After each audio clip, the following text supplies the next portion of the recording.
ఆయన దిక్కులేని దరిద్రుల ప్రార్థన నిరాకరింపక వారి ప్రార్థన వైపు తిరిగి ఉన్నాడు. కీర్తనల గ్రంథము 102వ అధ్యాయము 17వ వచనం.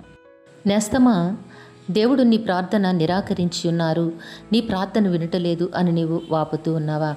దేవుడు నీ ప్రార్థన ఆలకించి ఉన్నారు. నీ ప్రార్థన వైపు దేవుడు తిరిగి ఉన్నారు. ఎందుకంటే ఎవరైతే దీనస్థితిలో ఉన్నారో వారి ప్రార్థనలు ఆలకించి వారికి తన శాంతి, సమాధానము, ఆశీర్వాదములనిచ్చి జీవింపచేయట దేవునికి ఇష్టమైన కార్యమై ఉన్నది గనుక నీ పట్ల దేవుడట్టి స్థితిని కలిగి ఉన్నారు. త్వరలోనే దేవుడి నుంచి నీవు ఉన్నతమైన ఆశీర్వాదములను పొందుకుంటావు.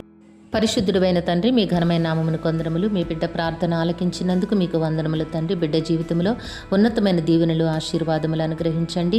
నివసించుటకు గృహము లేక బాధపడుచున్న బిడ్డలకి సకాలంలో చక్కని గృహమును అనుగ్రహించండి. అనారోగ్యము నుంచి విడుదల కలిగచేసి ఆర్థిక ఇబ్బందుల నుంచి విడుదల కలిగచేయమని యేసయ్య నామములో అడిగి వేడుకొనుచున్నాము తండ్రి.